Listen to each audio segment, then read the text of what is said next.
Hello everyone. इस वाली video में मैंने आपको सिर्फ पर्टिकुलर इंग्लिश के क्वेश्चंस दिए हैं। एज इट इज़ आपके प्रीलिम्स एग्जाम में पूछे जाएंगे, फिर वो चाहे आपका SBI PO हो या फिर IBPS PO हो या फिर क्लर्क लेवल हो या फिर SSC, कोई भी कॉम्पिटिटिव एग्जाम हो, उसमें इस टाइप के क्वेश्चंस पूछे जाएंगे। And also one more thing, मुझे 2 बच्चों ने ऐसा कमेंट करा था कि उनको पर्टिकुलर इंग्लिश पे ही वीडियो चाहिए था जिसमें मैं उनका सारा कॉन्सेप्ट क्लियर कर दूं, तो इसलिए मैं ये वीडियो लेकर आई हूँ और आगे भी ये सीरीज कंटिन्यू करूंगी मैं। तो ये वीडियो देखने के बाद आपके सारे जितने भी डाउट्स होंगे सब क्लियर हो जाएंगे। मैंने इतने अच्छे तरीके से आपको एक एक चीज बताई है और मतलब इंग्लिश में आपके नंबर्स फॉर श्योर इम्प्रूव हो जाएंगे। मुझे आपसे इतना चाहिए कि आप जो भी मैं समझाऊं उसको उस टाइम पे कोई नोट्स में मतलब लिख लेना, ताकि आप उस चीज को कभी भूलो ना। फिर जब आपको वो रूल भूल जाओ तो आप वापस से उस बुक को रेफर मतलब देख लेना और आपको वापस से वो रिवाइज हो जाएगा। तो इतना आपको करना ही करना है, ठीक है। और मैं और आने वाली वीडियोस में भी लेकर आऊंगी, जितने भी मतलब क्वेश्चंस बन सकते सब वैसे ही लाऊंगी। और ये मेरी गारंटी है कि अभी आपका नवंबर के आसपास IBPS PO का एग्जाम होगा, एग्जैक्ट ऐसे ही क्वेश्चन आने वाले, इससे और कोई पैटर्न चेंज आ ही नहीं सकता है, ये मेरी गारंटी है, ठीक है। तो ये क्वेश्चन आप कर लेना, आपको पूरा आइडिया लग जाएगा कि क्वेश्चंस कैसे आते हैं, ठीक है। तो अब हम लोग स्टार्ट करते हैं। इसमें बोल रहे हैं कि अब जो क्वेश्चन आएंगे उसमें 1 पार्ट सेंटेंस का उसमें एरर होगा, तो हमें बताना है कौन से पार्ट में एरर है, ठीक है। अब यहाँ पर देखिए क्या है, एरर बताना is not a very big task for you, ठीक है। एरर तो कोई भी बता देगा, मैंने ऑलरेडी एरर को हाईलाइट कर दिया है। मेरा यहाँ पे मोटिव क्या है कि मैं आपको बताऊंगी कि वो एरर है क्यों, ऐसा कौन सा रूल था जो ग्रामर का वहां पे या फिर ग्रामर का या कोई भी रूल था इंग्लिश का जो वहां पे अप्लाई नहीं हुआ, जिसकी वजह से उस सेंटेंस में एरर आ गया। तो मेरा ये ऑब्जेक्टिव है आपको बताना, ठीक है। तो मैंने ऑलरेडी हाईलाइट कर दिया है। Italy's Council of Ministers have approved a wide-ranging emergency aid package to help victims of severe floods in the Emilia-Romagna region. Now the error is in A part, ठीक है। A part में क्या लिखा हुआ है, Italy's Council of Ministers have approved। अब इसमें error क्या है वो मैं आपको बताती हूँ। एरर आया हमारा हैव में, यहाँ पे हैव नहीं आना चाहिए था, यहाँ पे हैज आना चाहिए था, ठीक है। अब मैं इसका एक्सप्लेनेशन भी आपको देती हूँ ऐसा क्यों होता है। तो स्टेटमेंट था हमारा, Italy's council of ministers have approved. इसका मतलब क्या है कि इटली की जो मिनिस्टर्स की काउंसिल थी उस काउंसिल ने अप्रूव करा है। अब काउंसिल क्या है, काउंसिल मतलब एक तरह से क्या बोलते हैं, ग्रुप है या जो भी है वो काउंसिल है, ठीक है। तो उसने अप्रूव करा है। जैसे होता है ना कि एक बोर्ड होता है, वो एक काउंसिल कहलाती है। तो काउंसिल एक तरह से सिंगुलर है ना, वो कोई काउंसिल मतलब 2 काउंसिल नहीं थी, सिर्फ एक काउंसिल की बात हो रही थी। तो जब हम सिंगुलर चीज का यूज करते हैं और उस चीज ने करा है अप्रूव और उसमें आ रहा है हैव अप्रूव, तो वहां पे हैव नहीं लगता है। हैव लगता है जब एक से ज्यादा होता है, यानी सिंगल नहीं होता, यानी प्लूरल होता है। यहाँ पर काउंसिल सिंगुलर थी तो हमें हैव की जगह हैज लगाना था।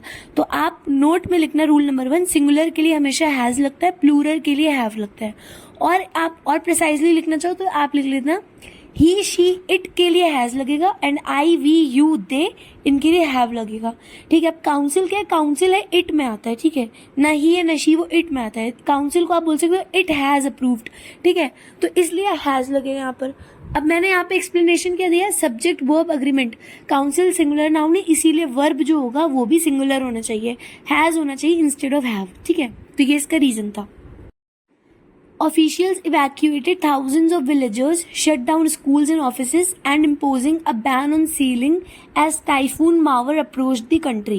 ठीक है, तो इसमें एरर सी पार्ट में है। एरर क्या है, इम्पोजिंग नहीं होना चाहिए था, यहाँ पे इम्पोज्ड होना चाहिए था। अब मैं आपको इसका एक्सप्लेनेशन देती हूँ। देखो बच्चे, ग्रामर में एक बहुत इंपॉर्टेंट रूल होता है जिसको हम बोलते हैं पैरेललिज्म, ठीक है। पैरेललिज्म का मतलब होता है पैरेलल चीजों को पैरेलल रखना। पैरेलल मतलब सेम वैल्यू देना दोनों को।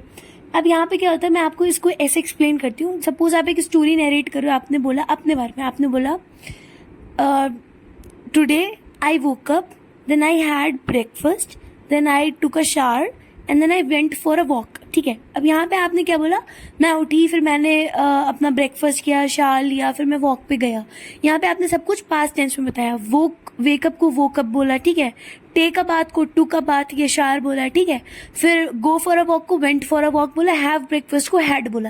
यानी आपने सब जगह पे पास्ट टेंस रखा। कौन सा, सिंपल पास्ट। आपने क्या करा, सेकंड फॉर्म यूज करा। ये होता है पैरेललिज्म। अब गलती कहाँ थी, आप अगर बोलते today I woke up, I had a shower and then I have breakfast, यहाँ पे हैव लगा दी, या फिर आई एम हैविंग ब्रेकफास्ट। अब क्या हुआ, आपने कहीं पे पास रख दिया, कहीं पे प्रेजेंट रख दिया, यानी आप क्या कर रहे हो, रूल को तोड़ रहे हो, आप गड़बड़ कर रहे हो, सब चीजें पैरेलल नहीं है। वैसे ही सेम इस वाले सेंटेंस में भी हुआ, अगर आप पढ़ना, वहां पे इवैक्यूएटेड आया, फिर कुछ और सेकंड फॉर्म आया, और उसके बाद उन्होंने इम्पोजिंग कर दिया।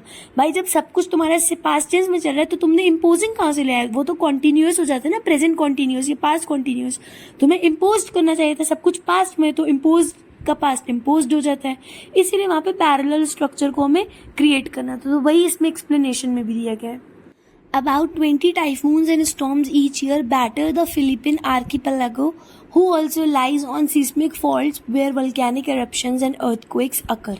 ठीक है, तो यहाँ पे क्या बोल रहे हैं, about 20 typhoons and storms each year batter, वो क्या करते हैं, ये इतने जितने भी ये storms और ये टाइफून्स जितने भी होते हैं, ये सब क्या करते हैं, बैटर करते हैं फिलिपिन आर्कीपेलागो को। ठीक है,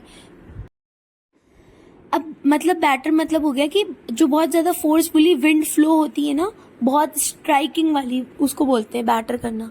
तो वो क्या करते हैं, फिलिपिन में जो ग्रुप ऑफ आइलैंड्स है उनको आर्कीपेलागो, मतलब ग्रुप ऑफ आइलैंड्स को आर्कीपेलागो बोलते हैं, तो उसको वो बैटर करते हैं। हु ऑल्सो लाइज, वो आइलैंड जो सिस्मिक फॉल्ट्स पर भी हैं, जहाँ पे वोल्केनिक इरप्शन और अर्थक्वेक आता है। अब यहाँ पर जो हु लगाया है, वो लगाया किसके लिए, वो लगाया है फिलिपिन के जो जितने भी ग्रुप ऑफ आइलैंड्स हैं, ठीक है, उसके लिए हु लगाया गया। अब आप मुझे बताओ, यहाँ पे हु लगना चाहिए था या विच लगना चाहिए था? ऑब्वियसली विच लगना चाहिए था। ठीक है, तो यहाँ पे एरर इसलिए भी में आया क्योंकि वहां पे हु का यूज करें, जबकि होना किसका चाहिए था, बी का होना चाहिए था। इसका एक्सप्लेनेशन मैं आपको नेक्स्ट स्लाइड में दे रही हूँ। विच हम लोग यूज करते हैं थिंग्स के लिए, जैसे प्लेस हो गया, चीजें हो गई, जगह, या फिर नॉन लिविंग थिंग्स, उसके लिए विच यूज होता है। हु यूज होता है पीपल के लिए या फिर लिविंग बींग्स के लिए। तो जब बात आइलैंड्स की आई थी तो वो नॉन लिविंग थिंग है, इसलिए मैं विच लगाना चाहिए था। ठीक है, जैसे हम बोल सकते हैं कि the girl who is wearing red stole. अब यहाँ पे हु लगा है क्योंकि वो ह्यूमन बींग है, वो पीपल है। बट अगर हम बोलेंगे the tree which is lying on the ground, मतलब विच लगेगा ट्री के लिए। ठीक है, और इन दोनों का मतलब होता है जो, यानी कि वो ट्री जो ग्राउंड पे, वो लड़की जो रेड स्कार्फ पहने, तो इसका मतलब ये होता है। ठीक है, तो वहां पे नॉन लिविंग के लिए विच लगता है एंड लिविंग के लिए हु लगता है। तो आपको ये चीज अपने रूल बुक में लिख लेना है। Airlines are under pressure to rein in their huge carbon emissions, which main come from burning fossil-based kerosene in aircraft engines. ठीक है, रॉन्ग है सी। स्टेटमेंट का मतलब है कि एयरलाइंस जो हैं वो उनके ऊपर प्रेशर डाला जा रहा है कि वो जो इतना ज़्यादा कार्बन एमिशन कर रहे हैं उसको उन्हें लिमिट करना है, कंट्रोल करना है। ठीक है, वो कार्बन एमिशन जो सबसे ज़्यादा किससे आता है, जब फॉसिल फ्यूल बेस्ड कैरोसिन को बर्न करते हैं एयरक्राफ्ट इंजन में। तो ये मतलब इस पैराग्राफ का मतलब था। गलती कहाँ पे आई, इन्होंने मेन लगाया, लगना क्या चाहिए था, मेनली लगना चाहिए था। उसके पीछे क्या रूल है, मेन की जगह मेनली क्यों लगना था, वो अब हम लोग समझते हैं। ओके, बोल रहे मेनली जो होगा वो करेक्ट एडवर्ब होगा जो डिस्क्राइब कर रहा है source of emissions indicating the primary cause. देखो मतलब क्या है, एक होता है वर्ब और एक होता है एडवर्ब। जैसे होता है एक नाउन और एक एडजेक्टिव काम करते हैं, वैसे वर्ब एंड एडवर्ब काम करता है। देखो अगर मैं बोलती हूँ एक लड़का, तो वो क्या नाउन है। अगर मैं बोलती हूँ एक लंबा लड़का, तो मैंने क्या बोला, लड़का है बट और वो क्या है, वो लंबा है, यानी मैंने लड़के की क्वालिटी बता दी, क्या है, वो लंबा है। तो वो क्या हो गया, एडजेक्टिव हो गया। क्या चीज, लंबा हो गया एडजेक्टिव। ठीक है, यानी जो वर्ड नाउन को क्वालिफाई करता है, नाउन की क्वालिटीज बताता है, उसको बोलते हैं एडजेक्टिव। सिमिलरली अगर मैंने बोला वो जा रहा है, ठीक है, यहाँ पे कोई नाउन नहीं हुआ, वो जा रहा है, यानी कुछ काम हो रहा है, एक्शन हो रहा है, यानी वर्ब हो रहा है। अब मैं कह रही हूँ वो स्पीड से जा रहा है, मतलब वो बहुत स्पीड से जा रहा है। तो अब मैंने क्या बोला, मैंने एक और वर्ड बताया, एक और एक्शन बताया कि स्पीड में है और जा रहा है। तो जब कोई वर्ड एक वर्ब को क्वालिफाई करता है, वर्ब को बताता है कैसे, उसको एडवर्ब बोलते हैं।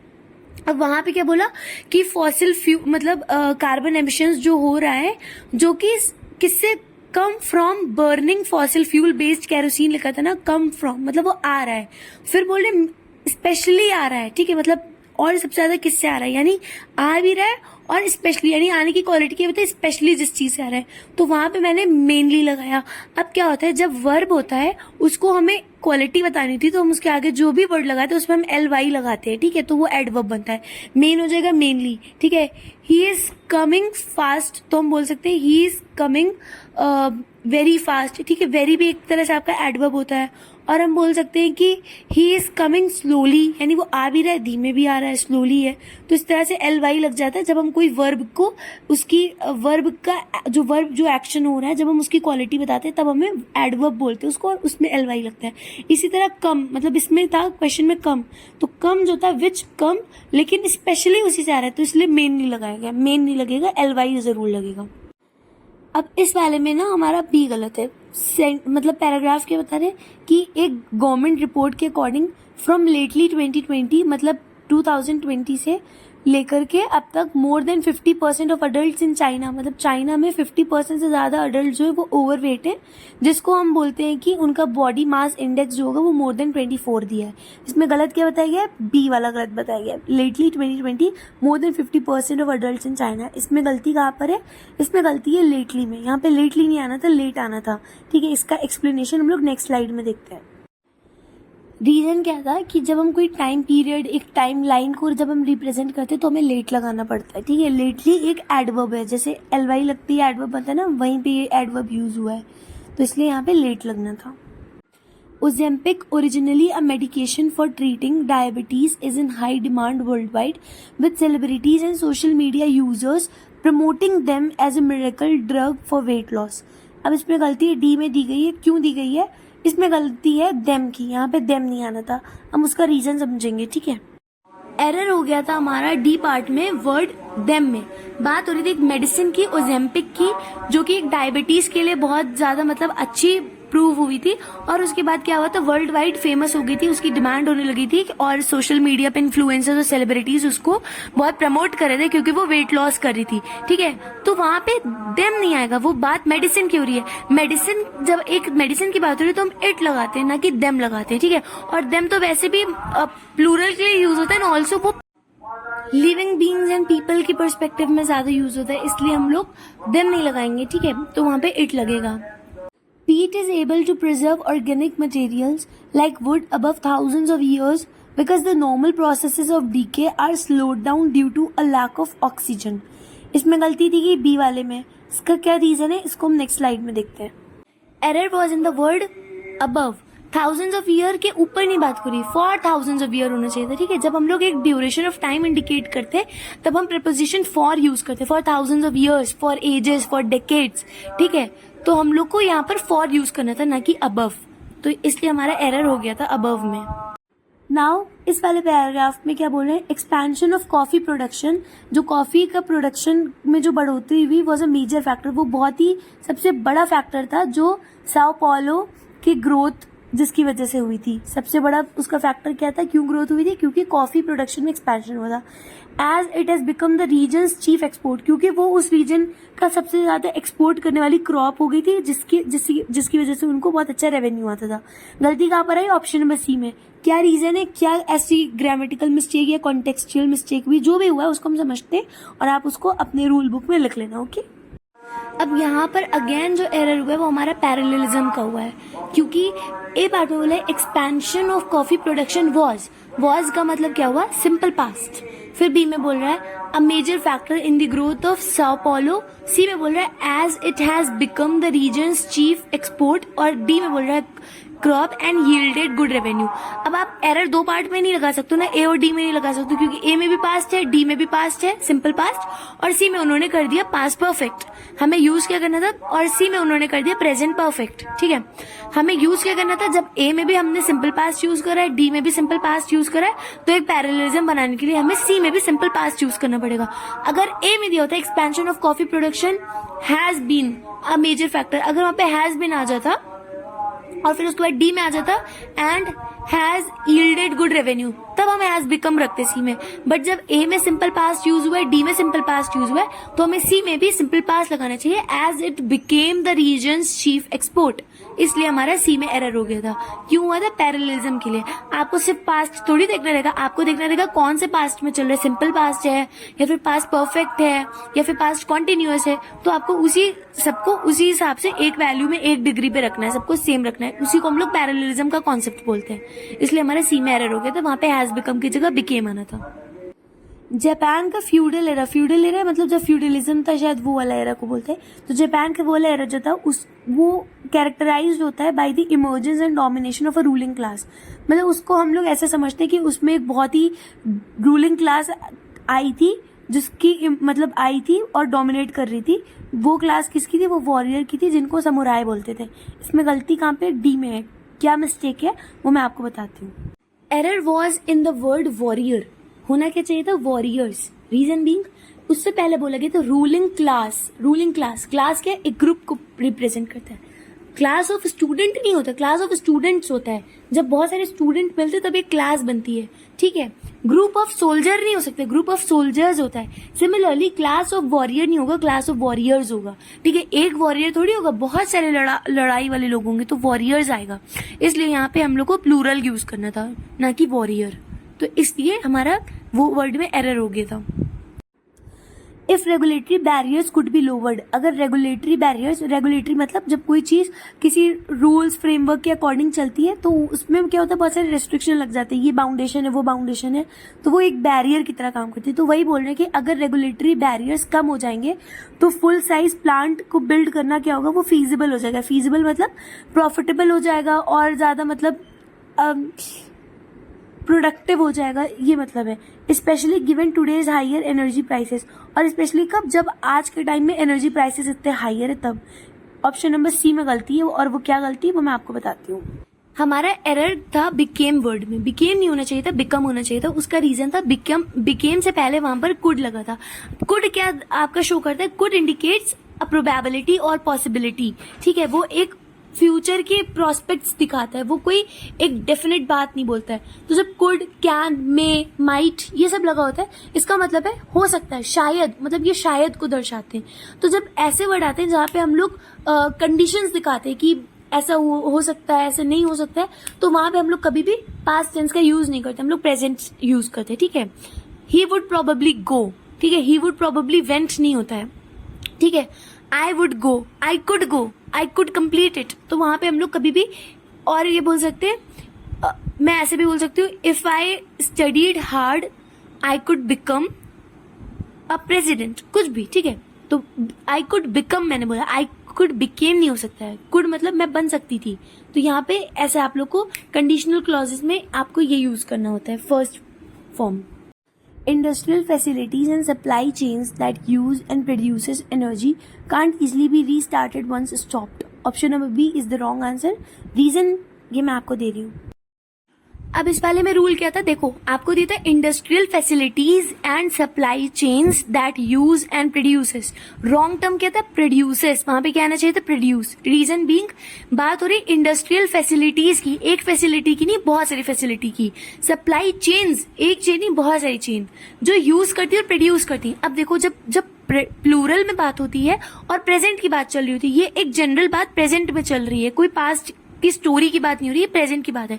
तो जब प्रेजेंट होता है तो हम लोग सिंगुलर के लिए वर्ब में एस या ईएस लगाते हैं, और प्लूरल होते हैं अगर, तो हम लोग प्लूरल के टाइम पे हम लोग उस नाउन में एस कर देते हैं और वर्ब से एस हटा देते हैं। लाइक वो खाना खाता है, ही ईट्स। वो सोता है, ही स्लीप्स। वो गाना गाती है, शी सिंग्स अ सॉन्ग। मैं रो रहा हूं, मैं रोता हूं, आई क्राई। वो हंसते हैं, दे लाफ। अब आप समझे, वो हंसते, वो क्या, बहुत सारे लोग, तो वो क्या, प्लूरल है, इसलिए मैंने उनके में एस नहीं लगाया। बट जब ही शी की बात हो रही, सिंगुलर की हो रही, तो हम लोग एस लगाते हैं, ठीक है। अब मैंने बताया, जैसे मान लो ग्रुप की बात हो रही, लाइक बच्चा खेलता है, द किड प्लेज, बच्चे खेलते हैं, द किड्स प्ले, ठीक है, क्या हुआ, किड लगा तो प्लेस कर दिया, किड्स लगा तो प्ले कर दिया, यानी एक बार ऐसा आएगा, चाहे वो किड में आ जाए चाहे वो प्ले में आ जाए, तो वो आपको देखना रहता है, ठीक है। तो ये मेरा मतलब था बताने का। अब वैसे ही वहां पर क्या हुआ था, फूड फैसिलिटीज, सप्लाई चेन्स, ये दोनों क्या थे, प्लूरल थे, इसीलिए हमें क्या करना था, जो वर्ब था उससे हमें एस हटा देना था। तो यूज तो सही था, उसमें यूजेस होता वो भी गलत था, बट यूज सही था, बस प्रोड्यूस गलत था, उसमें प्रोड्यूसर्स नहीं होना चाहिए था, प्रोड्यूस होना चाहिए था। ओके, तो ये इसका एरर का वो मैंने करेक्शन कर दिया। Policy makers are prayed that the energy crisis will be short lived, after which most appear to think that life will go back to normal. इसमें ऑप्शन नंबर ए ही गलत हो गया, उसका रीजन मैं आपको नेक्स्ट स्लाइड में देती हूँ। अब वहां पे क्या था, आर प्रेड, ठीक है, पॉलिसी मेकर्स आर प्रेड, ठीक है। अब देखो प्रेड वर्ड क्या है, प्रे का पास्ट टेंस है, ठीक है। तो क्या होता है, इसका मतलब हुआ कि हमने बात करी, मतलब गॉड से बात करी, कर नहीं रहे ना करते हैं, हमने करी मतलब कोई भी पास्ट में करी, लेकिन कॉन्टेक्स्ट क्या था कि वो जो पॉलिसी मेकर्स है वो प्रे कर रहे हैं गॉड से, दे आर प्रेइंग होना चाहिए था, ना कि प्रेड। और आर प्रेड तो इस तरह से यूज होता है, like in Hinduism gods are prayed by people, ठीक है, gods are prayed by Hindu, ये हो जाता है हमारा पैसिव वॉइस। यहाँ पे आर प्रेड, ये एक्टिव में सेंटेंस चल रहा था, यहाँ पे बता रहे थे पॉलिसी मेकर्स प्रे कर रहे हैं, तो दे आर प्रेइंग। जब हम लोग कोई चीज कॉन्टिन्यूअस में बताते हैं तो वहां पे हम लोग वर्ब के साथ आईएनजी लगाते हैं, ठीक है। और प्रेजेंट में होता है तो हम आर का यूज करेंगे, पास्ट में हो तो वर्ब का करेंगे। और आर कब लगता है, जब बहुत से प्लूरल फॉर्म में लगता है। अगर मैं कर रही हूँ तो आई एम प्रेइंग, मैं कर रही थी, आई वॉज प्रेइंग, और वो कर रहे थे, दे वर प्रेइंग, और वो कर रहे, they are praying. Policy makers pray कर रहे हैं तो पॉलिसी मेकर्स आर प्रेइंग होगा, ठीक है। रहे हैं, रहा है, रही थी, तो उसमें हम लोग आईएनजी यूज करते, तो प्रेड नहीं होगा, प्रेइंग होगा। अब इसमें दिया, the boy never knew him father and his family members abandoned him on the side of the road like an unwanted dog और कैट, ठीक है। इसमें ए एरर है, क्या एरर है, अब मैं उसको आपको बताती हूँ, एक्सप्लेन करती हूँ, बहुत ही इंपॉर्टेंट होगा, आपको प्लीज अंडरस्टैंड करना है ये चीज को, तो आपके बहुत सारे ग्रामेटिकल मिस्टेक्स होने से बच जाएंगे। देखो सेंटेंस था, boy never knew him father, error क्या था, हिम था, हिम की जगह पे हिज होना था। अब रीजन क्या है, देखो दो तरह के हमारे प्रोनाउन होते हैं, एक होता है पोजेसिव और एक होता है ऑब्जेक्टिव। अब पोजेसिव प्रोनाउन क्या होते हैं, जो एक पोजेशन दिखाते हैं, पोजेशन का मतलब होता है आपका उस पर हक है, वो आपकी चीज है, वो पोजेशन होता है, ठीक है। लाइक ये मेरी कार है, इट्स माई कार, ये उसकी कार है, इट्स हिज कार। तो जब पोजेशन दिखाना होता है कि वो उसकी चीज है तो क्या लगता है, हिज लगता है, हमेशा याद रखना, हिज पोजेसिव प्रोनाउन होता है, जो इंडिकेट करता है वो उस चीज का ओनर है, उसके अंदर उसकी ओनरशिप है वो चीज। तो इसलिए जब फादर की बात आई थी तो फादर उस बच्चे के थे ना, उसके फादर थे, तो इट्स हिज फादर, यानी he is his father, sorry. तो क्या बोला, the boy never knew his father, मतलब वो अपने पापा को नहीं पता था उसके पापा कौन है, तो हिम वहां पे नहीं लगना था। अब मैं आपको हिम का भी यूज बताती हूँ कैसे लगता है। अब हिम हम लोग यूज करते हैं जब जैसे मान लो कोई पर्सन एक एक्शन को रिसीव कर रहा है, कोई चीज एक एक्शन को रिसीव करती है, वहां पे हिम लगता है। मैं इसको एक्सप्लेन करती हूँ। तो हिम हमारा ऑब्जेक्टिव प्रोनाउन होता है। Suppose I am saying I love him, इसका मतलब है मैं उसको किस एक्शन की तरफ दिखा रही हूँ, मैं उसको प्यार वाले एक्शन की तरफ दिखा रही हूँ, मैं उसे प्यार करती हूँ। तो ये प्यार कौन रिसीव कर रहा है मेरी तरफ से, वो पर्सन रिसीव कर रहा है, इसलिए मैंने उसको हिम से रिप्रेजेंट करा, ना कि हिज से। या फिर हम एक वर्ब को भी मतलब रेफर करते हैं ऑब्जेक्ट ऑफ अ वर्ब के ऑब्जेक्ट को भी, like I love him driving, मुझे अच्छा लगता है जब वो ड्राइव करता है। आई लव हिम हेल्पिंग, ठीक है, मुझे अच्छा लगता है जब वो हेल्प करता है। तो इस तरह भी यूज कर सकते हैं हम लोग, इसलिए यहाँ पे हिम नहीं आना था, हिज आना था। अब इसमें हम लोगों को सेंटेंसेस दिए रहेंगे, उसमें एक ब्लैंक होगा, 5 ऑप्शंस होंगे और हर में वर्ड होगा जो उस ब्लैंक में फिट हो सकता है, फिट नहीं हो सकता है। तो हमें ऑप्शंस में से चूज करना रहेगा कि कौन सा वर्ड उसमें करेक्टली फिट होता है, ठीक है। अब मैं आपको इसमें क्या करूंगी, आपको मैं ऑलरेडी आंसर प्रोवाइड कर चुकी हूँ, बस मैं आपको रीजन दूंगी कि ये वर्ड क्यों फिट होगा और बाकी क्यों नहीं फिट होंगे। और आई कैन से कि मैं आपको मीनिंग बताऊंगी सेंटेंस का, और उसमें जो वर्ड आना है वो किस कॉन्टेक्स्ट पे आएगा, बस इतना सा आपको करना है। और इन वर्ड और मीनिंग का आप लोग अपने नोटबुक में लिखते जाना। और मेरी एक वोकैबुलरी वाली प्लेलिस्ट भी है, आप लोग उस पर भी देख सकते हो। मैं उस पर भी रेगुलर मतलब वर्ड्स जो होते हैं 10 vocabulary words per day upload करती हूँ, और वो भी मैं मेमोरी ट्रिक्स के साथ करती हूँ। वो वर्ड आप एक बार में पढ़ लोगे ना, आप कभी नहीं भूलने वाले हो, कभी भी नहीं, क्योंकि मैं नेक्स्ट वीडियो में उसका रिविजन भी कराती रहती हूँ। तो आप लोग, और वो बहुत 4 मिनट 5 मिनट इतनी छोटी छोटी होती है ना कि आपका टाइम भी नहीं जाएगा। आप 2x पे आराम से देख लो, आपका बहुत ज्यादा वैल्यू एडिशन हो जाएगा और बहुत कम टाइम में। तो आप लोग मेरी प्लेलिस्ट प्लेलिस्ट को प्लीज चेकआउट कर सकते हो, ठीक है। और आप अपनी वोकैबुलरी नोटबुक बनाना, उसमें आप वो वाले वर्ड्स भी लिख लेना और जो मैं अभी बताऊंगी इनको भी लिख लेना, और जो भी वर्ड आपके लिए न्यू होगा आप उसको भी लिख लेना। अब इसमें है the launch dash a false alarm in Seoul while in Japan a warning was issued to residents of Okinawa in the south, ठीक है। तो लॉन्च जो था, मतलब लॉन्च करना होता है ना, कोई चीज को लॉन्च किया तो उसकी वजह से क्या हुआ, उसने एक फॉल्स अलार्म दिया, ठीक है। फॉल्स अलार्म मतलब एक झूठा अलार्म दिया। अब यहाँ पर देखो लॉन्च ने फॉल्स अलार्म को क्या करा, अब यहाँ पर बोला है लॉन्च जो था उसकी वजह से क्या हुआ, एक फॉल्स अलार्म क्या हुआ, तो उसका आंसर स्पार्क हुआ, ठीक है, स्पार्क, ठीक है। जबकि जापान में वार्निंग इशू करी गई थी residents of Okinawa in the south, तो यहाँ पे स्पार्क आएगा। अब मैं आपको बाकी ऑप्शंस की मीनिंग बताती हूँ कि वो क्यों नहीं आ रहे, तो स्पार्क क्यों आया, ओके। स्पार्क का मतलब ही होता है जब हम किसी चीज को शुरू करते हैं या ट्रिगर करते हैं कोई चीज को, तो इसलिए वो इस कॉन्टेक्स्ट में बहुत ही ज्यादा फिट हो रहा था, इसलिए हम लोगों ने स्पार्क का यूज करा। और अब्जॉर्ब का मतलब तो मैंने बताया था, जब कोई चीज सोक कर लेती है अपने अंदर उसको अब्जॉर्ब बोलते हैं। और एनलाइटेंड का मतलब होता है कि आप किसी को नॉलेज प्रोवाइड कर रहे हो या फिर आप खुद नॉलेज ले रहे हो तो आप एनलाइटेंड हो रहे हो, ठीक है। इसका भी अलार्म से कोई लेना देना नहीं था। डी ने बोला है कि कैप्चर्ड, कैप्चर्ड का मतलब क्या होता है, जब हम किसी चीज को पकड़ लेते हैं, कैच करते हैं, सीज करते हैं, तो उससे भी इसका कोई लेना देना नहीं था इस वर्ड का। और इनहैबिटेड का मतलब तो होता है जब हम कोई जगह पे रह रहे होते हैं, वो मेरा एक तरह से हैबिटेट बन जाता है, तो मैं वहां पे इनहैबिटेड हूँ, तो वो तो दूसरा ही एकदम ही आउट ऑफ कॉन्टेक्स्ट चला गया था, इसलिए वर्ड क्या राइट होगा, स्पार्क्ड। फिर है as head of CDC George Gao played a key role in the pandemic response and efforts to dash its origins. किसके ओरिजिन्स की बात हो रही है, key role in pandemic response and efforts to pandemic response की बात हो रही है। तो उन्होंने क्या करा, उस एफर्ट्स दिए किस चीज के लिए, उसके ओरिजिन को क्या करने के लिए, ट्रेस करने के लिए। ट्रेस मतलब होता है ट्रैक करना या फिर कोई चीज को जासूसी काइंड ऑफ बोल सकते हैं हम लोग, इसलिए ये यहाँ पे कॉन्टेक्चुअली एकदम सही है। अब हम बाकी वर्ड्स को भी देखते हैं। इनहेल करना, इनहेल मतलब हो गया कि सांस लेना, तो सांस लेने की तो बात ही नहीं हो रही थी वहां पे, ठीक है। वो तो मतलब ओरिजिन को क्या, ओरिजिन की कोई सांस लेने की बात होगी नहीं, उसको ट्रेस कर रहे थे। फिर सेकंड है एविक्ट, एविक्ट का मतलब होता है किसी चीज को एक्सपेल कर देना, इलीगली रिमूव कर देना, तो वो ओरिजिन को लीगली रिमूव करने की बात नहीं हो रही थी वहां पे। टेम्प्ट का मतलब होता है कि किसी को आप सेड्यूस कर रहे हो, अट्रैक्ट कर रहे हो, इंटाइस कर रहे हो, वहां पे टेम्प्ट यूज होता है। एंड स्कैटर मतलब होता है जब कोई चीज डिस्पर्स हो जाती है, फैल जाती है, तो कॉन्टेक्चुअली क्या करेक्ट था, ट्रेस।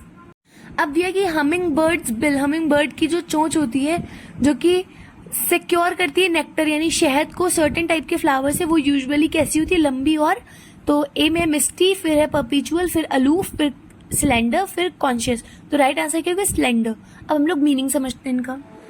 स्लेंडर बर्ड जो होता है वो डिस्क्राइब करता है एक लॉन्ग और थिन शेप की हमिंग बर्ड की जो चोंच होती है, जिससे क्या होता है वो उसके लिए मतलब शहद निकालना स्पेसिफिक फ्लावर से बहुत ज्यादा एक्सेसिबल हो जाता है और बहुत सूटेबल हो जाता है। तो स्लेंडर का मतलब क्या होता है, लॉन्ग एंड थिन।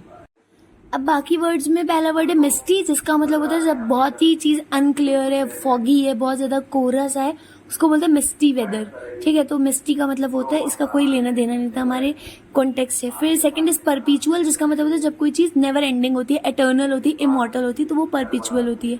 इसका भी कोई कॉन्टेक्चुअली मीनिंग नहीं निकल रहा है। अलूफ मतलब होता है जब कोई चीज कूल एंड डिस्टेंट हो, वो मतलब एकदम सेपरेट रहना चाहता है, ठीक है। कोई पर्सन है वो बहुत अलूफ है, यानी वो दूसरों के साथ घुलता मिलता नहीं है और बहुत अपने आप को कूल एंड डिस्टेंट रखता है, तो वो अलूफ है।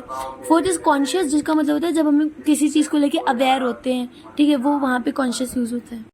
Sao Paulo is a cosmopolitan melting pot city, home to the largest Arab, Italian, Japanese and Portuguese. इसमें आंसर है brawl, endurance, diasporas, outbreaks, errants। ठीक है, करेक्ट आंसर है diasporas। मतलब समझते हैं, कॉन्टेक्स्ट समझते हैं और सारे वर्ड्स, बाकी वर्ड्स क्यों एलिमिनेट हुए वो समझते हैं, ओके। डायस्पोरा मतलब होता है कम्युनिटी, मतलब बहुत सारे मतलब लोगों की एक ग्रुप बन जाता है, कम्युनिटी बन जाती है जो स्पेसिफिक कल्चरल बैकग्राउंड से आके बाहर कहीं रहते हैं, तो वो होता है डायस्पोरा, जो कि वहां पे एकदम कॉन्टेक्चुअली करेक्ट था। अब ब्रॉल का मतलब होता है जब कोई बहुत ज्यादा शोर शराबे वाली लड़ाई चल रही होती है, ऑल्टरकेशन होता है, उसको हम ब्रॉल बोलते हैं, ठीक है। फिर उसके बाद एंड्योरेंस का मतलब होता है किसी चीज को सहने की आपके अंदर कितनी टेंडेंसी है, वो होता है endurance. Third is outbreaks, outbreaks मतलब कोई चीज सडनली अगर आ जाती है, जैसे कोई डिजीज या कोई पैंडेमिक एकदम से आता है, तो उसको हम बोलते हैं आउटब्रेक होना, ठीक है। एरैंड्स मतलब होता है कोई बहुत ही ज्यादा छोटे छोटे काम जो होते हैं, तो ये भी कॉन्टेक्चुअली करेक्ट नहीं होता है, इसलिए जो हमारा वर्ड था डायस्पोरा वो एकदम सही है। इसमें दिया गया despite the dependence of rapid military buildup on economic growth preserving the party's dash on power always come first. ठीक है, आंसर में तो दिया ही गया है मोनोपोली। मतलब क्या है, रैपिड मिलिट्री बिल्डअप का जो डिपेंडेंस है इकोनॉमिक ग्रोथ पे, उसके बावजूद भी पार्टी की मोनोपोली को प्रिजर्व करना पावर पे हमेशा पहले आता है। ठीक है, ये इसका पूरा पूरा लिटरल मीनिंग है। बाकी वर्ड क्यों नहीं आएंगे, कभी कभी क्या होता है आपको सपोज आपको मोनोपोली का मतलब नहीं पता है, बट अगर आपको बाकी का मतलब पता है ना, तो आप उसको कॉन्टेक्स्ट वाइज लगा लगा के देख सकते हो और एलिमिनेट कर सकते हो। ये मेथड को बोलते हैं एलिमिनेशन, जिसमें हमें करेक्ट आंसर नहीं पता होता है बट हमें रॉन्ग पता होते हैं, तो हम लोग रॉन्ग कर देते हैं। जितने रॉन्ग होते हैं जो बचा होता है वो हमारा करेक्ट हो जाता है। तो वो वाली ट्रिक भी आप यूज कर सकते हो। मोनोपोली का मतलब होता है कि जब किसी के पास सारी पावर एक हाथ में जाती है तो उसकी वहां पे मोनोपोली आ जाती है, यानी उसी की वहां पे दादागिरी चलती है। कैसे समझ सकते हैं, तो ये कॉन्टेक्चुअली ये जो टर्म था ये सही जा रहा था। ठीक है, तो इसलिए ये वाला वर्ड सही था। बाकी हम लोग देखते वर्ड्स। पॉलीगॉन क्या होता है, वो एक शेप होता है जिसकी मल्टीपल साइड्स होती हैं, इसका कोई लेना देना था नहीं। बेहेमोथ का मतलब होता है जब कोई चीज बहुत बड़ी होती है, बहुत जाइनोर्मस होती है, उसको बेहेमोथ बोलते हैं। फिर थर्ड वर्ड था कैकोफोनी, जिसका मतलब होता है एक बहुत ही ज्यादा हार्श तरह की आवाज जो एकदम कानों में चुभती है, वो साउंड कैकोफोनी होती है। ठीक है, कैको वर्ड का ही मतलब होता है जब कोई चीज बहुत ज्यादा हार्श, बहुत बुरी होती है, जो अच्छी नहीं लगती है, उसको कैको में यूज करते हैं। रूट वर्ड है। अब ये these developments dash Western fears that China will launch a military attack on Taiwan in order to divert its people's attention from their domestic suffering। ठीक है, मतलब these developments dash, ये development क्या करते हैं, ये फोर्टिफाई करते हैं वेस्टर्न फियर को कि चाइना जो को अटैक करेगा ताइवान पे। ठीक है, पीपल के अटेंशन को डाइवर्ट करने के लिए अपनी डोमेस्टिक सफरिंग से। ठीक है, ये इसका पूरा पूरा मीनिंग है। अब वर्ड्स क्या हमारे जो इनकरेक्ट है वो है फ्यूम, फेटर, एल्यूड, एलूसिडेट। इनके हम लोग एक एक करके मीनिंग समझते हैं। अब ये कॉन्टेक्सचुअली सही था वर्ड, इसका मतलब होता है टू स्ट्रेंथन और रीइंफोर्स, मतलब किसी चीज को बहुत मजबूत कर देना, बहुत फर्म कर देना, रिजिड कर देना, उसका मतलब होता है फोर्टिफाई करना। ठीक है, तो ये कॉन्टेक्सचुअली एकदम सही था। अब बाकी वर्ड्स का मतलब देखते हैं। फ्यूम का मतलब होता है अपने गुस्से को एक्सप्रेस करना। फेटर का मतलब होता है कि बहुत ही बंदिशों में रखना, पाबंदियों में रखना। ठीक है, फेटर उसको बोलते हैं। एलूड मतलब होता है कि आप एवेड कर रहे हो या एस्केप कर रहे हो। ठीक है, और एलूसिडेट का मतलब होता है जब आप कोई चीज को बहुत क्लियरली एक्सप्लेन करते हो। China responded to the Great Recession by 2009 by a policy of overstimulating its economy dash an explosion in lending via state-owned banks। ठीक है, तो अब यहाँ पे बोल रहे चाइना ने रिस्पॉन्ड करा ग्रेट रिसेशन, यानी जब बहुत बड़ी मंदी आई थी 2009 में, तो उसने कैसे रिस्पॉन्ड करा, उसने एक पॉलिसी बनाई थी जिसमें उसकी इकोनॉमी को ओवर स्टिमुलेट करा गया था, जिससे क्या हुआ, एक्सप्लोजन हुआ था in lending via state owned banks. ठीक है, स्टेट ओन्ड बैंक्स के द्वारा जो लेंडिंग होती थी उसमें बहुत बड़ा एक्सप्लोजन, यानी कि बहुत विस्फोट हुआ, बहुत बड़ा। ठीक है, अब इसमें आएगा क्या, जब उसने क्या करा, उसने अपनी पॉलिसीज जो थी उनको ओवर स्टिमुलेट करा, तो उससे क्या हुआ, एक्सप्लोजन हुआ, यानी एंकरेज हो गया। तो इसलिए हमारा सही आंसर क्या होगा, एंकरेजिंग। एंकरेजिंग का मतलब सही मतलब होता है अप्रिशिएट करना या बढ़ावा देना। ठीक है, तो इसलिए ये यहाँ पे सही आएगा। बाकी वर्ड्स का मीनिंग देखते हैं हम लोग। सीजिंग का मतलब होता है रोकना, स्टॉप कर देना। ठीक है, डिपार्टिंग का मतलब होता है चले जाना। ठीक है, लीव। और हीडिंग का मतलब होता है किसी चीज को अटेंशन दे रहे हैं। कलिंग का मतलब होता है आप कोई चीज को कम कर रहे हो, रिड्यूस कर रहे हो, हटा रहे हो। Allowing government too much dash over our economic lives inevitably threatens our political freedom as well। ठीक है, क्या बोल रहे हैं, जब हम गवर्नमेंट को बहुत ज्यादा अलाउ करते हैं, टू मच अथॉरिटी, जब बहुत सारी अथॉरिटी गवर्नमेंट को दे देते हैं हम अपनी इकोनॉमिक लाइफ पे, इनएविटेबली यानी कि उसको हम अवॉइड ही नहीं कर सकते हैं कि वो हमारे पॉलिटिकल फ्रीडम को थ्रेटन भी कर सकता है। ठीक है, तो इसलिए यहाँ पे अथॉरिटी आएगा। अथॉरिटी का मतलब होता है कंट्रोल या पावर, जो कि कॉन्टेक्सचुअली सही था। और डिवास्टेशन का मतलब होता है बहुत ज्यादा बुरा वाला, तबाही मच जाना, डिस्ट्रक्शन। हिंड्रेंस मतलब होता है जब कोई रुकावट हो जाए। और सिनिस्टर मतलब होता है कोई चीज इविल है या बहुत ही ज्यादा थ्रेटनिंग है। कोइंसिडेंस मतलब इत्तेफाक होना। ठीक है, तो ये सब कॉन्टेक्सचुअली फिट हो ही नहीं रहे थे। अब दिया गया है कि रूलर्स जैसे कि स्टालिन या उसके जो और भी जो सक्सेसर्स थे, Mao, North Korea despots and the Castro brothers lived in almost dash luxury. वो कौन सी लग्जरी में थे? अनराइवल्ड। अनराइवल्ड मतलब जिसका कोई मुकाबला ही नहीं कर सकता, इतनी ज्यादा उनके अंदर रॉयल्टी, इतना ज्यादा उनका ऐश था। तो ये इसका मतलब निकल रहा है। अब हम लोग बाकी वर्ड्स को देखते हैं वो क्यों गलत है। कंसर्न का मतलब होता है बहुत ज्यादा परेशान होना, चिंता में होना। फ्रिजिड मतलब होता है जब कोई चीज बहुत ठंडी होती है। सस्पिशियस मतलब होता है आप डाउटफुल हो, आपके ऊपर आप ट्रस्ट नहीं कर पा रहे हो, ठीक है। और टायरिंग मतलब बहुत ही एग्जॉस्टिंग, बहुत ही थकाने वाली जो भी चीज, ठीक है। तो ये वाले वर्ड्स हमारे कॉन्टेक्स्ट वाइज गलत थे। अब हम लोग रीअरेंजमेंट यानी पैराजम्बल्स के क्वेश्चंस करेंगे, और मैंने दोनों टाइप के ले लिए जो आपके एग्जाम में आ सकते हैं। पहला आता है कि आपको एक पूरा पैराग्राफ दे देंगे जिसमें आपको ABCDEF या PQRST करके आपको स्टेटमेंट्स दिए जाएंगे, उसको रीअरेंज करना है। और एक होता है कि आपको बस और ये पूरा जो एक ही पैराग्राफ से 5 मार्क्स के क्वेश्चन बनते हैं, और एक होता है कि आपको छोटे छोटे पैराग्राफ देंगे 1-1 मार्क्स के, तो आपको वो 5 तरह से करने रहते हैं। तो इस तरह के हम लोग सारे टाइप के देख लेते हैं, ठीक है। तो स्टार्ट करते हैं हम लोग। अब हमें एक एक करके हम लोग PQRST के पढ़ेंगे पैराग्राफ्स, और उसके बाद हम लोग देखते हैं कि हर एक स्टेटमेंट यानी P और फिर Q ये क्या क्या मीनिंग कन्वे कर रहा है। उसके बाद हम समझते हैं कि क्या सीक्वेंस में बनना है, ठीक है। मैं आपको पूरे ट्रिक्स के साथ बताऊंगी कि क्या राइट अप्रोच होता है सॉल्व करने का। आप सबसे पहले P को पढ़ो, ठीक है। और आप ना पूरा टाइम वेस्ट मत कर देना कि आप पहले P पढ़ो फिर Q। बस आपको एक सुपरफिशियल आइडिया लेना रहता है कि क्या बात हो रही P में। देखो P में बोल रहे हैं कि as normal common this feeling is personality trait होता है जो हर फैमिली एवरीडे फैमिली लाइफ को बहुत ही ज्यादा ओवरवेलमिंग करता है पेरेंट्स के लिए, ठीक है। तो कोई बात हो रही दिस फीलिंग इज लिखा हुआ है, तो मतलब अभी ये कोई हमारा इंट्रोडक्टरी स्टेटमेंट नहीं है। इंट्रोडक्टरी स्टेटमेंट होता है जो बहुत जनरल स्टेटमेंट होता है। यहाँ पे तो सीधे बोल रहे दिस फीलिंग इज, अभी तो कोई फीलिंग की बात ही नहीं बताई गई ना, तो हम लोग इसको P को इंट्रोडक्टरी नहीं मानते, P ओपनर नहीं है। क्यों में बोल रहे हैं even in the most relaxed household there can be days when noise, mess and chaos seem to get out of control। क्यों? एक जनरल बात बोल रहा है, ठीक है। R बोल रहा है रफली 20-30% पॉपुलेशन होती है जिसके अंदर ये ट्रेट होता है और क्लासिफाइड होता है highly sensitive, find it hard to cope with bright lights and loud noise. R भी हमारा स्टार्टिंग नहीं है। S में बोल रहे often this makes parents of young children, this makes what makes नहीं पता ना, तो S भी स्टार्टिंग नहीं है। T में बोल रहे फॉर्चुनेटली दो द ट्रेड ऑल्सो कम्स, फिर ट्रेड की बात हो रही है, अभी तो ट्रेड भी नहीं पता।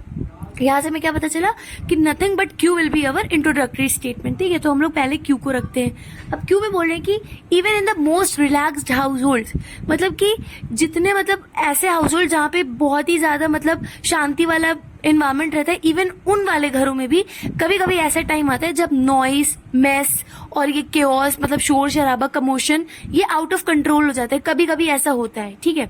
उसके बाद अब हमें देखना है Q के बाद हम क्या लगा सकते हैं। अगर हम फिर से P को स्टार्ट करें, P में बोल रहे हैं as normal and common as this feeling is. कौन सी फीलिंग? अभी तो कोई फीलिंग की बात ही नहीं हुई ना, तो हम लोग P को नहीं लगा सकते। R देखो, R पे बोल रहे रफली 20-30% पॉपुलेशन के अंदर ये ट्रेट होता है। कौन सा ट्रेट? अभी कोई ट्रेट की भी बात नहीं हुई है। एस में बोल रहे ऑफन अक्सर ये मेक्स पेरेंट्स मतलब ये चीज होती है यंग चिल्ड्रन के पेरेंट्स को ओवरवर्म्ड कर देती है, जिससे क्या होता है वो थक जाते हैं, इरिटेट हो जाते हैं। किससे थक जाते हैं, इरिटेट हो जाते हैं? नॉइस, मेस एंड केओस से। तो आपको पता चला Q के बाद हमें S लगाना पड़ेगा। अगर आप सोचो T को देख रहे हैं, T में बोल रहे फॉर्चुनेटली दो द ट्रेड, फिर से ट्रेड आ गया, अभी तो ट्रेड की बात ही नहीं हुई, तो हमें पता चला Q के बाद S आएगा।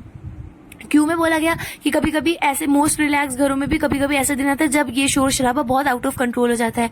फिर S में बताया गया अक्सर इससे क्या होता है जो पेरेंट्स होते हैं वो बहुत ज्यादा इरिटेट हो जाते हैं, एग्जॉस्ट हो जाते हैं। अब इसके बाद देखो, अब हम लोग को देखना है कि अब Q के बाद हमने S लगाया, अब S के बाद क्या आ सकता है? S में क्या बोला गया था? S में मेन फोकस किस पे था कि जो पेरेंट्स होते हैं वो बहुत इरिटेट हो जाते हैं, ठीक है। उनके अंदर बहुत अंदर से इरिटेशन आने लगता है, एग्जॉस्ट हो जाते हैं, थक जाते हैं। अब हम फिर से स्टार्ट करेंगे P से पढ़ना कि अब S के बाद क्या लगाएंगे। Q और S हटा के अब हम बाकी देखते हैं। P में बोल रहे as normal and common as this feeling is. कौन सी फीलिंग? जिसकी बात S में करी गई। किस कौन सी फीलिंग थी? कि वो एग्जॉस्ट हो जाते हैं, वो इरिटेट हो जाते हैं। ये फीलिंग्स ही तो है, यानी हमें तो डायरेक्ट ही P मिल गया। अब S के बाद P आएगा, हमें पता चल गया। तो यहाँ पे बोल रहे हैं कि जितनी मतलब नॉर्मल और कॉमन ये फीलिंग होती है, इसमें एक पर्सनालिटी ट्रेट होता है जो हर फैमिली की लाइफ को बहुत ओवरवेलमिंग कर देता है, कुछ पेरेंट्स के लिए देन अदर्स, मतलब कुछ के लिए नहीं करता बट कुछ के लिए कर देता है, ठीक है। अब हम R देखते हैं, क्योंकि Q तो हमारा हो गया, P के बाद हम R पढ़ते फिर T पढ़ते। अब देखना है में R आएगा पहले T आएगा। R में कह रहे रफली 20-30% पॉपुलेशन के अंदर ये ट्रेट होता है, और T में बोल रहे फॉर्चुनेटली तो ये trait also comes, certain advantages के साथ भी आता है। अब देखो हमें क्या बोला गया है कि आर में जो बोला गया है कि उसमें डिसएडवांटेज दी गई। क्या डिसएडवांटेज है कि वो ब्राइट लाइट्स और लाउड नॉइज से कोप अप नहीं कर पाते। और उसके बाद टी में बोल रहे कि इसके कुछ एडवांटेजेस भी हैं। तो अब आप बताओ पहले भी वाला पार्ट आता है, पहले उल्टा पार्ट आएगा, मतलब पहले डिसएडवांटेज थी बाद में आप कह रहे हो लेकिन इसके फायदे भी हैं। ऑब्वियसली पहले आर को इंट्रोड्यूस करें फिर टी आएगा, तो हमारा सीक्वेंस बन जाएगा QSPRT। तो ये होता है एक राइट अप्रोच किसी भी रीअरेंजमेंट या पैराजम्बल को सॉल्व करने का। आपको हर स्टेटमेंट जो होता है उसको आपको एक एब्स्ट्रैक्ट आइडिया आपको ड्रॉ करना होता है, उसमें बात क्या हो रही है, उसके बाद आपको पेयर्स बनाने होते हैं और आपको एक इंट्रोडक्टरी स्टेटमेंट भी ढूंढना होता है। सबसे बेस्ट होता है आप पहले इंट्रोडक्टरी स्टेटमेंट को लिखो, उसके बाद उस स्टेटमेंट से रिलेटेड उसको और इलेबोरेट कौन से स्टेटमेंट में करा गया उसको नेक्स्ट स्टेटमेंट में लिखो और फिर पेयर्स बनाने स्टार्ट करो। That is the right approach to solve any kind of parajumble. And I am guaranteeing you अगर ये अप्रोच आप करोगे तो आप कोई भी पैराजम्बल को मिस नहीं कर सकते। आपके 5 मार्क्स आपके हाथ में होंगे। अब ये हम लोग सेकंड करते हैं अपना पैराजम्बल। पी स्टेटमेंट में दिया गया है 2013 से 2022 तक ह्यूमन इंड्यूस्ड वार्मिंग, यानी ह्यूमन की वजह से जो वार्मिंग कॉज हो रही है वो बहुत ही अनप्रेसिडेंटेड रेट से इंक्रीज हो रही है, ओवर 0.2 डिग्री सेल्सियस पर डेकेड। यानी हर 10 साल में 0.2 डिग्री सेल्सियस जो है हमारा नॉर्मल टेम्परेचर बढ़ रहा है। वो दे reported in a peer reviewed study, उन्होंने पीयर रिव्यूड स्टडी में रिपोर्ट करा। अब आप बताओ दे किसी के बारे में अभी तक तो पता नहीं, तो आप दे कैसे लगा रहे हो, यानी पी से हमारा स्टेटमेंट हमारा पैराग्राफ स्टार्ट नहीं होगा। तो अब हम लोग क्यू पे पढ़ते हैं। क्यू में लिखा है world leaders will be confronted with the new data at the critical COP28 climate summit. World leaders जो होंगे उनके सामने एक न्यू डेटा रखा जाएगा क्रिटिकल COP28 क्लाइमेट समिट में। अब यहाँ क्यू में जो बोला गया है वो बात जो चल रही है वो मेरा एक जनरल स्टेटमेंट नहीं है, वो एक स्टेटमेंट के बाद बारे में बताया जा रहा है, उसको बाद में लगाना रहेगा। ठीक है, चलो ठीक है, मानते क्यू से स्टार्ट हो सकता है क्योंकि इसमें ऐसा कुछ दिया नहीं, दे भी नहीं दिया है या फिर बिकॉज ऑफ देम ऐसा कुछ दिया नहीं, तो आप सोचोगे ये इंट्रोडक्टरी है तो कोई नहीं, हम लोग देखते हो सकता है इससे बेटर मिल जाए। तो आर में देखो क्या बोल रहे हैं, आर में बोल रहे हैं average annual emissions over the same period. R कैसे स्टार्ट हो सकता है जब आपने कोई पीरियड की बात ही नहीं करी, तो सेम पीरियड कौन किससे आप कंपेयर कर रहे हो, तो ये भी नहीं हो सकता। एस में बोल रहे हैं record high green house gas emissions and diminishing air pollution have caused an acceleration in global warming, top 50 scientist warned in a new report.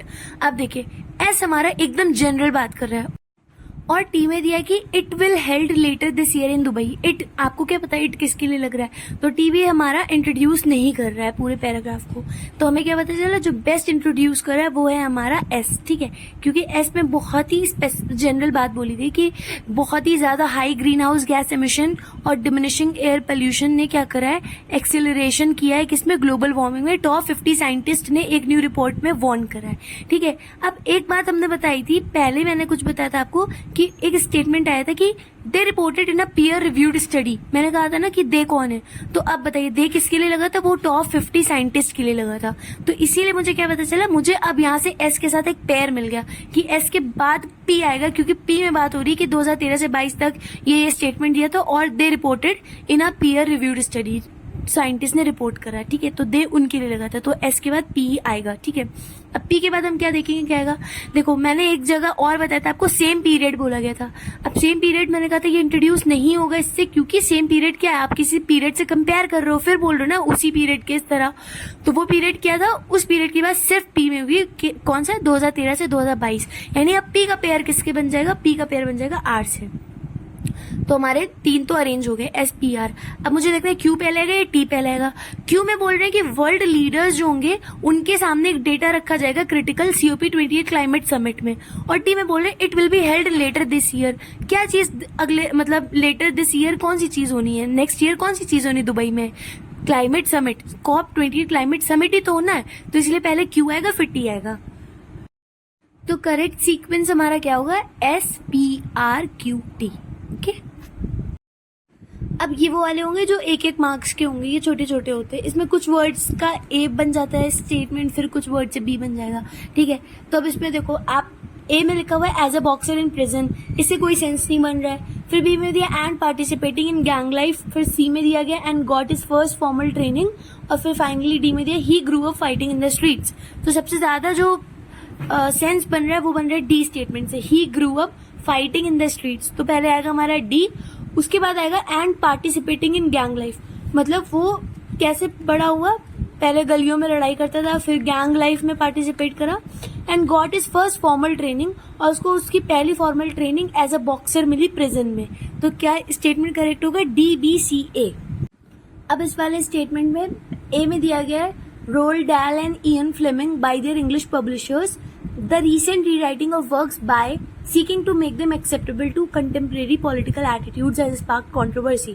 अब देखो, अगर हम बी में देखें तो बी में बोले the recent rewriting of works bye, अब जब बाय लगता है तो बाय के बाद क्या आएगा, मतलब बाय समवन, बाय समथिंग, तो बाय के बाद जो नाम आना है वो दिया गया हमें ए में, तो मुझे इतना तो पता चल गया कि ए पहले नहीं आएगा, पहले बी आएगा, तो बी के बाद क्या आएगा, works by rolled Dahl and Ian Fleming, तो बी के बाद ए आएगा, ठीक है। अब नेक्स्ट अगर आप पढ़िए तो दिया seeking to make them acceptable to contemporary political attitudes, ठीक है, हैज स्पार्क्ड कंट्रोवर्सी, तो सी के बाद डी आना है कि उनको मतलब एक्सेप्टेबल बनाया गया कि कंटेम्प्रेरी पॉलिटिकल एटीट्यूड्स जो हैं उसको वो एक्सेप्ट कर लें, इसकी वजह से कंट्रोवर्सी क्रिएट हुई, तो बी ए फिर सी डी, तो ये हमारा करेक्ट सीक्वेंस हो जाएगा।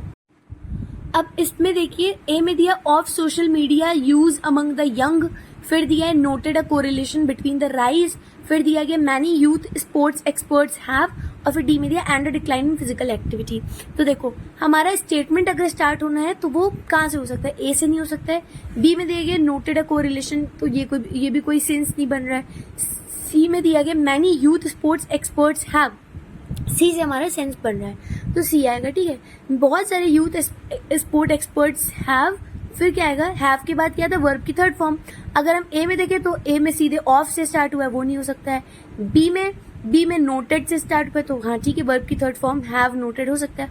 और फिर उसके बाद डी में दिया एंड अ डिक्लाइन, तो ये भी गलत है, तो बी के बाद सी के बाद हमारा बी आएगा। उन्होंने नोट करा एक कोरिलेशन बिटवीन, अब बिटवीन कब लगता है, जब दो चीजों को हम बताते हैं, मतलब दो चीजों के बीच के लिए बिटवीन लगता है, between this and that, between you and me, तो बिटवीन के बाद क्या आएगा, between rise of social media, यानी बिटवीन जो लगा है उसके बाद हमें दो इश्यूज लाने, पहले तो आएगा वो ए वाला कि rise of social media among the young, उसके बाद दूसरा बिटवीन जो होता है एंड से फॉलो होता है, तो उसके बाद एंड कहाँ पे आ रहा है, वो डी में आ रहा है, and a decline in physical activity, तो C B A D correct sequence हो जाएगा। अब इसमें देखिए ए में बोला है who look at cultural creations from, इसमें भी स्टार्टिंग नहीं बन रही है। फिर बी में दिया और लिटरेचर और पेंटिंग और म्यूजिक बट जजेस, इसमें भी स्टार्टिंग नहीं है। सी में देखिए we are increasingly no longer lovers of film, और डी में दिया एन एक्सक्लूसिवली एथिकल और पॉलिटिकल पॉइंट ऑफ व्यू, तो स्टार्टिंग हमारी सी से हो सकती है कि हम लोग इंक्रीजिंगली अब फिल्म के लवर्स नहीं रहे। अब बी में दिया है और लिटरेचर और पेंटिंग, यानी कि हम फिल्म के लवर नहीं रहे, लिटरेचर के भी नहीं, पेंटिंग के भी नहीं, म्यूजिक के भी नहीं, बट जजेस, बल्कि हम लोग जज बन चुके हैं, तो सी के बाद तो बी आएगा, ठीक है, बट जजेस। उसके बाद देखिए बी के बाद क्या आ सकता है, हु लुक, मतलब ऐसे जजेस जो कल्चरल क्रिएशंस को देखेंगे फ्रॉम एन एक्सक्लूसिवली एथिकल, यानी एक बहुत ही ज्यादा एक्सक्लूसिव एथिकल या पॉलिटिकल पॉइंट ऑफ व्यू से, तो यहाँ पे सीक्वेंस क्या बनेंगे, सी बी ए डी। अब जो हम नेक्स्ट टाइप के क्वेश्चन करेंगे उसमें हम लोग को पैराग्राफ दिया रहेगा और उसमें मतलब 4 से 5 वर्ड्स जो होंगे वो बोल्ड लेटर्स में लिखे होंगे। हमें बताना है कि वो वर्ड्स जो हैं वो कॉन्टेक्सचुअली करेक्ट हैं, मतलब उस प्लेस पे करेक्ट लगे हैं, उनका यूज सही हुआ है या नहीं, और अगर वो गलत है तो कौन सा वो 4 ऑप्शन में से उस पर्टिकुलर प्लेस पे वो वर्ड हम उसको रिप्लेस कर सकते हैं, हमें ये बताना है, ठीक है। तो मैं ऑलरेडी आपको आंसर्स हाईलाइट करके दूंगी, बस मैं आपको बताऊंगी कि वो वर्ड क्यों लगेगा और उसके अलावा बाकी के ऑप्शंस क्यों नहीं लगेंगे। ओके, तो हम लोग स्टार्ट करते हैं अपने पहले पैराग्राफ से। पहले आप पढ़ो, देखो लिखा है ग्रोइंग एविडेंस शोज, मतलब ये बहुत सारे सबूत आ रहे हैं जो बता रहे हैं कि बिल्डिंग मसल स्ट्रेंथ बनाने से क्या होगा, बेनिफिट्स मिलते हैं हमारे हार्ट को, and even awake to better outcomes after heart attack के बाद अच्छा आउटकम्स मिलते हैं। अब अवेक का यूज गलत है, अवेक मतलब होता है उठा हुआ, ठीक है, यहाँ पे आना क्या चाहिए था, and even lead to better outcomes, ठीक है, लीड कब लगाते हैं, हम बोलते हैं ना लीड टू यूज करते हैं बहुत सारी जगह पे, मतलब सेंटेंस को एक अच्छे से सेंस देने के लिए हम लोग लीड लगाते हैं कि उसके थ्रू होता है, तो lead to that, lead to him, तो इस तरह से हम लोग लीड लगेगा यहाँ पे, and even lead to better outcomes, तो अवेक का रिप्लेसमेंट किस होगा, लीड से होगा। अब पहला वर्ड दिया है बिफॉल का मतलब होता है जब कुछ आउटकम आता है, कुछ अकर होते चीज, ठीक है, कुछ स्पेशली अनएक्सपेक्टेडली जब होता है तो उसको बोलते हैं बिफॉल, तो उसका सेंस नहीं बनेगा। सी में बोला कंडक्ट कराने का मतलब होता है ऑर्गेनाइज कराना, तो ये भी बिल्कुल गलत जाएगा। डिटैच मतलब होता है अलग हो जाना, ठीक है, सेपरेट हो जाती है सब चीजें, तो इसीलिए आंसर हमारा होगा बी, जिसका मतलब है लीड टू जिसको बोलते हैं। अब नेक्स्ट लाइन में बोल रहे हैं having a higher level of leg muscle strength appears to be strongly associated with a lower risk of developing heart failure after a heart attack। मतलब अगर higher level of leg muscle strength है, मतलब बहुत ज्यादा leg muscle में strength होगी, तो appears to be strongly dash with a lower risk, तो क्या होगा, बहुत स्ट्रांगली उसमें associated with a lower risk, बहुत ही कम रिस्क होगा developing heart failure heart attack के बाद। ठीक है, अब हमें देखना है बी को रिप्लेस कर सकते हैं हम लोग या बी अपनी जगह पे सही है। अब आप कुछ सोचो, यहाँ पे एसोसिएटेड के अलावा और कुछ लग सकता है या एसोसिएटेड अपनी जगह सही है। Higher level of leg muscle strength appears to be strongly associated with, associated के साथ विद भी आता है और एसोसिएटेड के साथ विद भी आता है, एसोसिएटेड यहाँ पर एकदम करेक्टली यूज हुआ है। डिस्ट्रीब्यूटेड का मतलब होता है कि कोई चीज को बांटा गया, डिस्ट्रीब्यूट करना। एंड्योर्ड मतलब होता है कि कोई चीज को टॉलरेट करने की टेंडेंसी होना, वो भी एकदम कॉन्टेक्चुअली गलत है। गवर्न मतलब रूल करना, हिंडर्ड मतलब ऑब्स्टेकल्स आना या फिर मतलब रुकावट बनना, तो इसमें नो इम्प्रूवमेंट होगा, associated was correctly used over there. अब नेक्स्ट है the findings have not been published in a peer reviewed journal but they dash the importance of regular exercise and maintaining muscle strength in older age. तो क्या बोल रहे हैं, ये जो findings है ये अभी तक पब्लिश नहीं हुई है पीयर रिव्यूड जर्नल में, but they dash the importance, but उन्होंने बताया है importance of regular exercise and maintaining muscle strength. अब टॉस का मतलब होता है ना फ्लिप करना, तो टॉस यहाँ पे तो गलत है कॉन्टेक्चुअली। हमें पता क्या चल रहा है यहाँ पे आना क्या चाहिए कि वो जो फाइंडिंग्स है उन्होंने ये नहीं बताया है, अभी तक पब्लिश नहीं करा है, लेकिन उन्होंने इम्पोर्टेंस बताई है, तो बताई से रिलेटेड कुछ आना चाहिए कि उन्होंने बताया है या फिर उन्होंने एक्सप्लेन करा है, ऐसा कुछ वर्ड मिल जाए हमें तो ज्यादा सही रहेगा। तब हम लोग ऑप्शन में देखेंगे कि कौन सा ऑप्शन सही है और कौन सा गलत है। अब देखिए, इसमें ए का मतलब होता है टर्मिनेट। टर्मिनेट का मतलब होता है किसी चीज को डिसकंटिन्यू कर देना, कल्मिनेट कर देना, उसका मतलब होता है टर्मिनेट। ठीक है, मतलब खत्म कर देना, तो यहाँ पे टर्मिनेट कॉन्टेक्चुअली गलत है। बी का मतलब है स्मॉदर, बी में लिखा है स्मॉदर। स्मॉदर का मतलब होता है किसी को सफोकेट करके मार देना या किसी को बहुत ज्यादा सफोकेट कर देना, इसको बोलते हैं स्मॉदर, ये भी गलत है। सी में लिखा हाईलाइट, वो फाइंडिंग्स ने हाईलाइट करी इंपॉर्टेंस, इसलिए सी हमारा सही है। और डी रैटल, रैटल का मतलब होता है हिलने डुलने से बहुत ज्यादा साउंड प्रोड्यूस करना, उसको बोलते हैं रैटल, तो आंसर हमारा होगा सी हाईलाइट। अब हम लोग थोड़ा सा कॉन्टेक्चुअल नॉलेज गेन करते हैं, फिर हम लोग डी पे देखते हैं। अब यहाँ से पढ़िएगा एज मसल मास से, ठीक है, तो age muscle mass can diminish with age, जैसे जैसे एज बढ़ती मसल मास हमारा कम होने लगता है, तो वो हमारी कार्डियोवास्कुलर हेल्थ को इफेक्ट करता है। ठीक है, फिर दिया after a heart attack, heart attack के बाद मेडिकली नोन एज मियोकार्डियल इन्फ्रैक्शन, जिसको मेडिकली एक टर्म दिया गया मियोकार्डियल इन्फ्रैक्शन। ठीक है, heart can go through a process जिसको हम कार्डियक रीमॉडलिंग बोलते हैं। ठीक है, जिसमें क्या होता है फाइब्रस टिश्यू अक्यूमुलेट्स, मतलब वो बढ़ते जाते हैं जिससे एक एनलार्जमेंट होता है हार्ट का।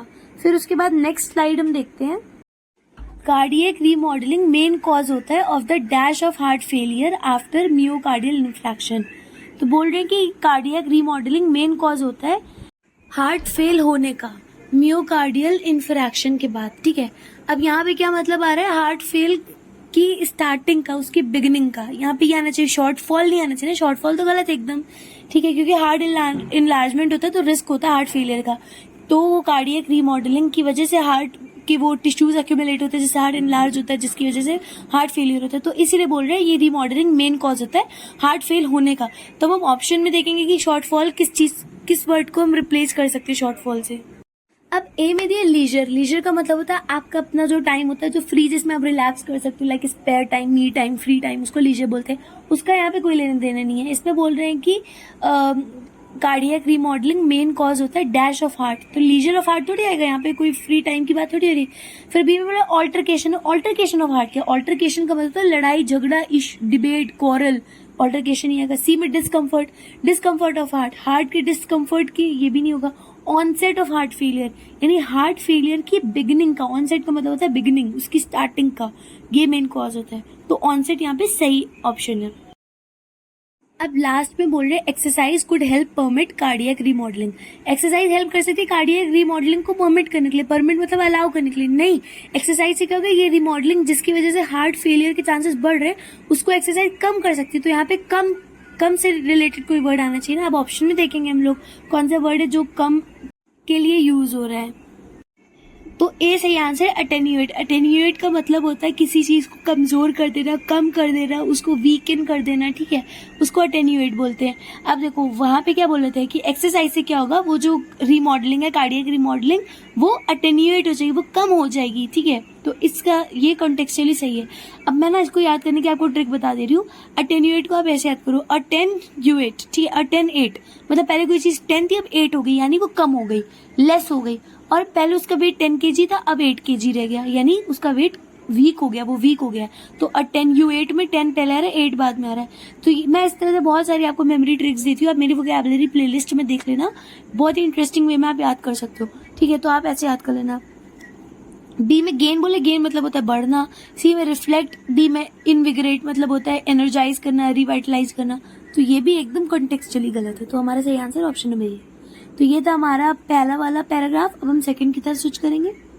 अब इस पैराग्राफ में दिया लैप्सेस इन जजमेंट। लैप्सेस मतलब होता है, लैप्स मतलब होता है मिस्टेक होना या कंसंट्रेशन में ब्रेक हो जाना।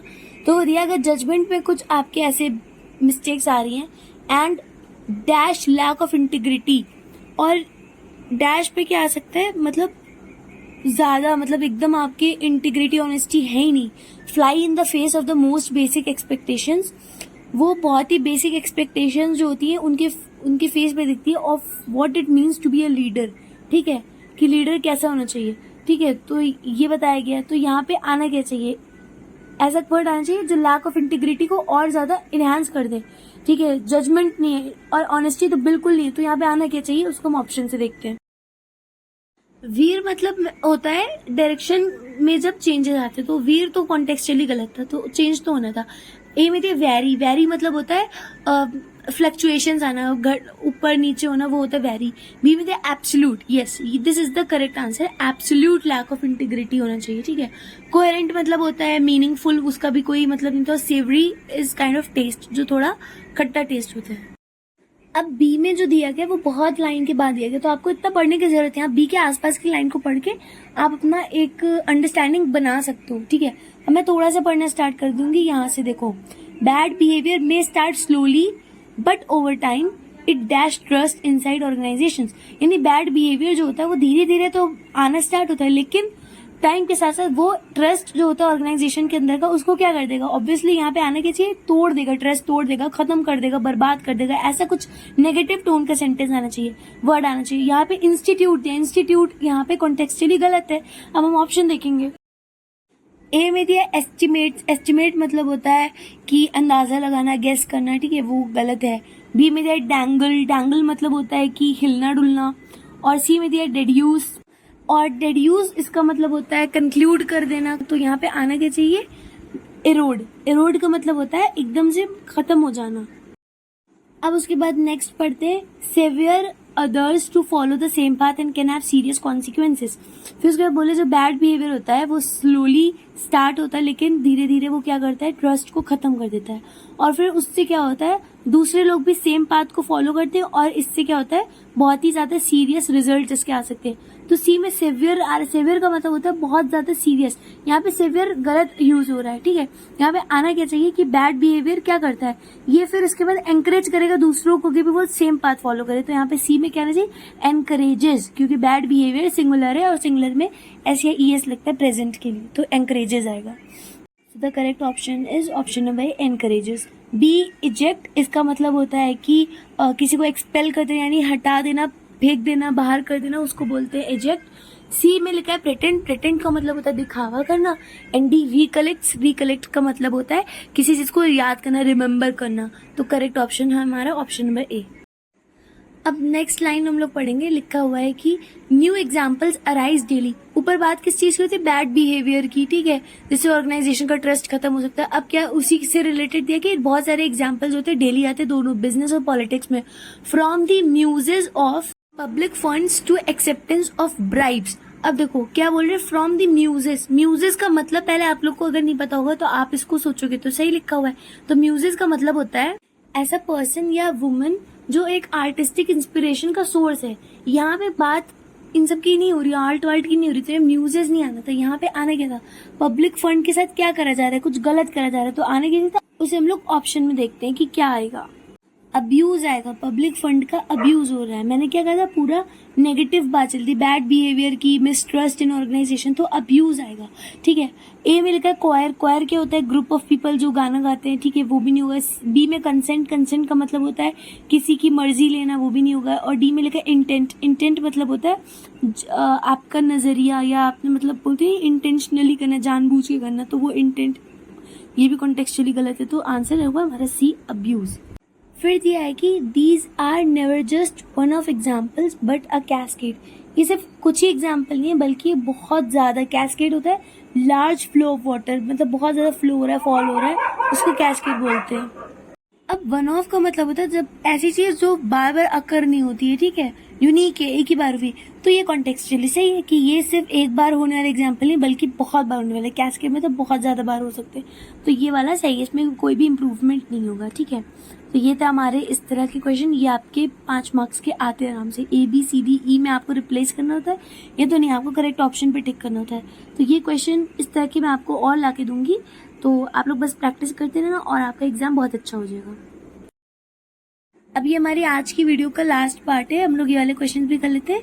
जस्ट रीड दिस डायरेक्शन और will start doing the questions. Okay, इसमें है क्या, ये 3 वर्ड बोल्ड लेटर्स में लिखे हुए हैं। इनमें से कोई 2 ऐसे वर्ड होंगे जो आपस में रिप्लेस होंगे। ठीक है, हमें बताना है कौन किससे होगा, और वो कैसे पता चलेगा, हमें मीनिंग देखना रहेगा। पहला सेंटेंस पढ़िए, as top influence sharks help maintain.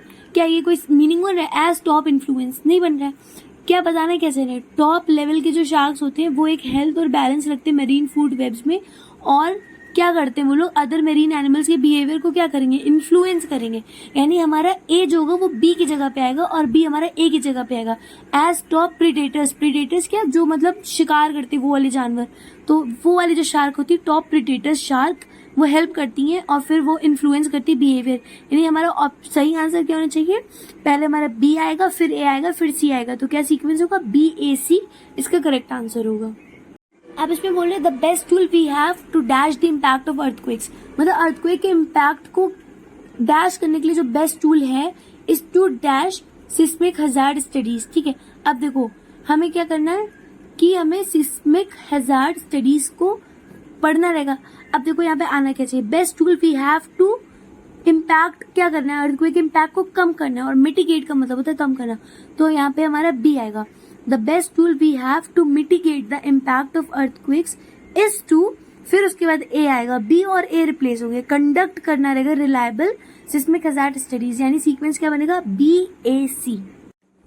अब इसमें दिया a well calibrated policy. Calibrated का मतलब होता है कि जब कोई चीज बहुत ही असेस्ड हो, उसको एकदम मतलब मेजर करके रखा जाता है, तो उसको बोलते हैं कैलिब्रेटेड हो। तो बहुत ही ज्यादा असेस्ड पॉलिसी होना, क्या attune to the changing conception, जिस अट्यून मतलब होता है एडजस्टेड, जो कि चेंज, जो कंसेप्शन चेंज हो रहा है उससे एडजस्ट होती रहे, ऑफ वर्क एंड एम्प्लॉयमेंट, इनके जो कंसेप्शन में जो चेंज आता है, डायनेमिक चेंजेस आ रहे हैं, तो उससे जो एडजस्ट होती रहे वो हेल्प कर सकती है कनाडा को कि वो हाई स्किल वर्कफोर्स डेवलप कर सकता है और अनइंटेंडेड कॉन्सिक्वेंसेस को प्रिवेंट कर सकता है। तो यहाँ पे हर चीज अपनी अपनी जगह पे पहले से सही लगी, तो करेक्ट सीक्वेंस क्या होगा, ए बी सी।